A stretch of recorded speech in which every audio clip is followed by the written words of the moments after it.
Hello, it's Dave again. If you are unaware, I am kind of a big deal.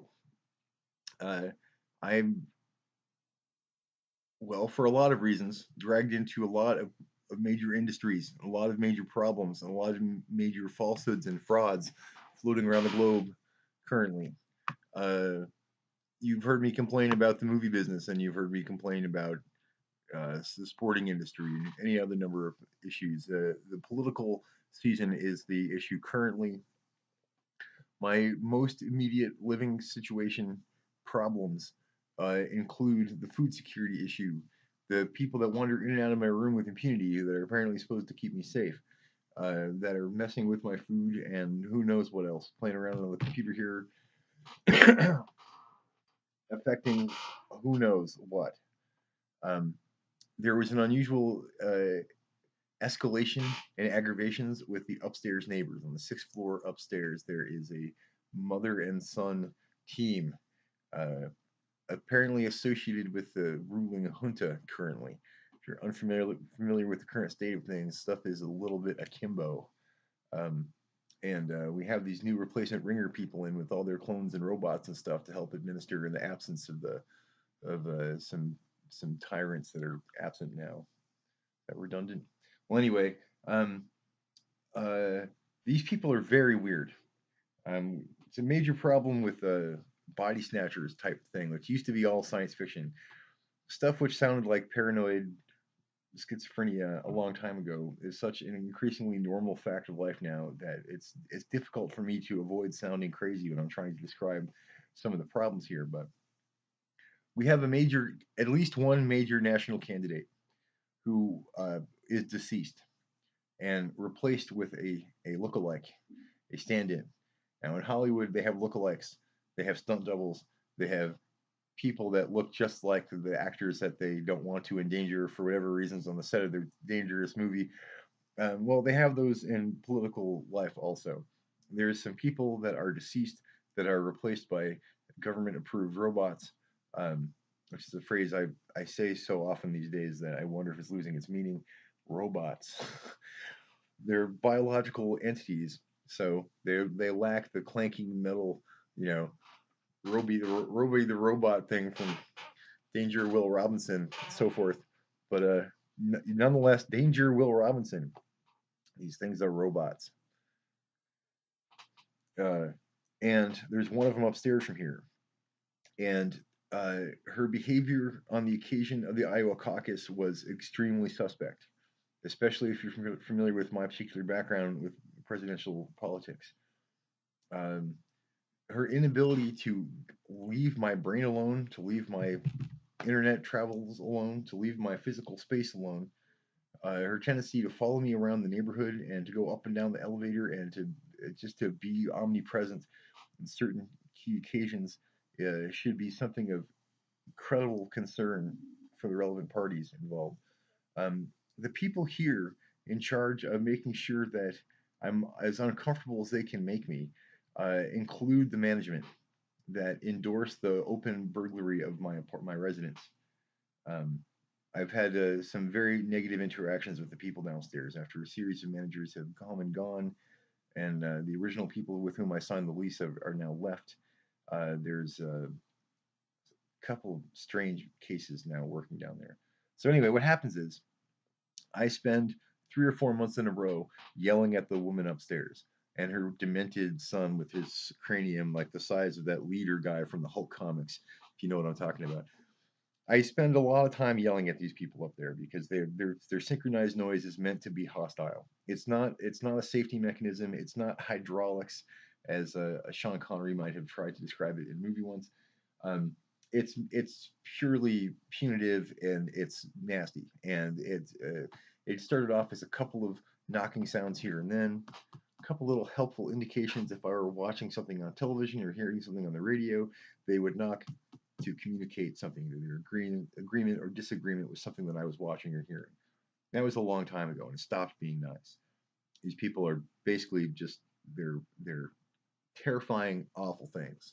Okay, I'm led to believe there's more people than just me that have to put up with this kind of thing, and it's just I feel for you if you're surrounded in this similar robotic pseudo hell.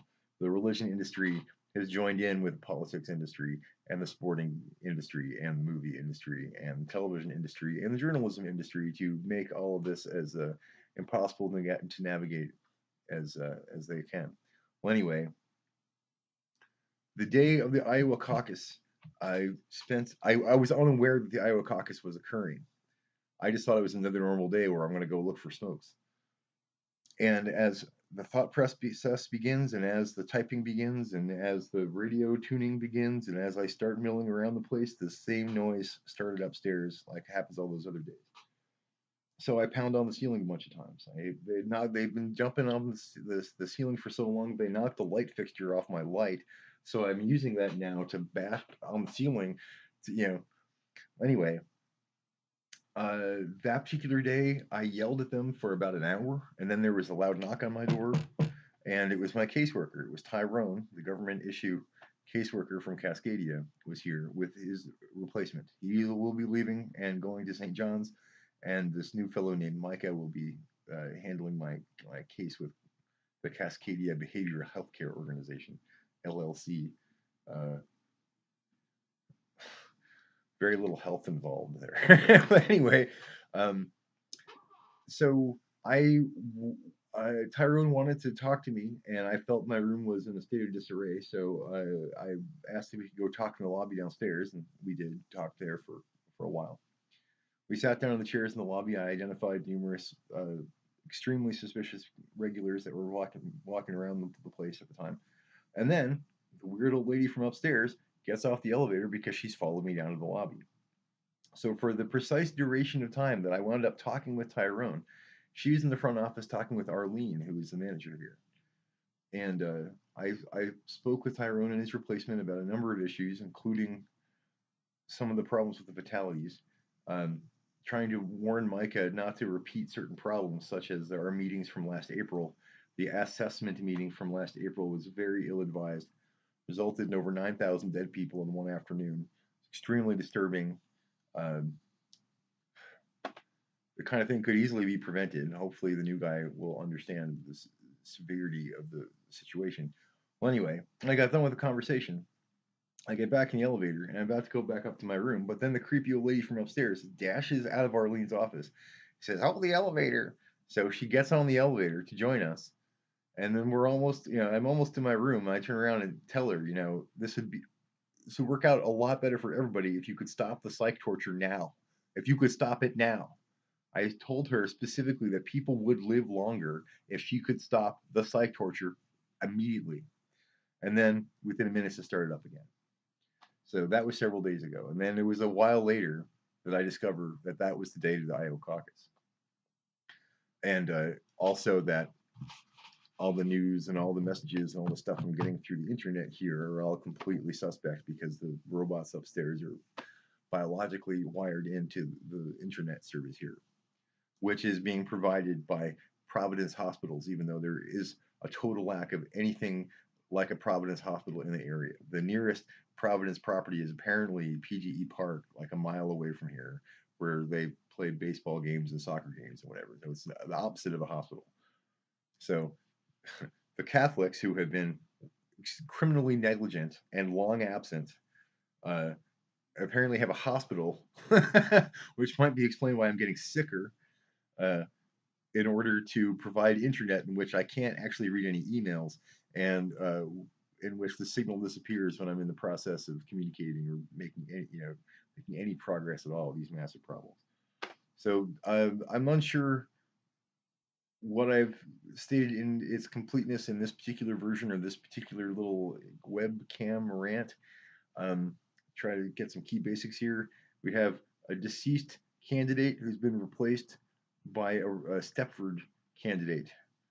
That actually happened. The people associated with that Stepford candidate have a robot upstairs from here that follows me around on caucus and primary days. So tomorrow is the New Hampshire primary. I'm presuming that her behavior will be as despicable as all those other occasions, although her particular robot replacement thing out there on the stump isn't really expected to win in New Hampshire. Nonetheless, I'm worried, and I think that if you're a sane person and you are running for office and you are aware of my existence, that what you should do is help me now. Like now. Help me last week without any insults, without any further abuses, without any weirdness at all, and without any internet middleman to make you look bad in my oversensitive eyes. What you need to do is get me away from the Stepford robots and this particular setup here. This is a very nasty situation. Okay, trying to help normal people get their government back. Now, I promise you, I'm only trying to help. This is another almost formal request here. Mr. Sanders, get me out of this place, please. Thank you.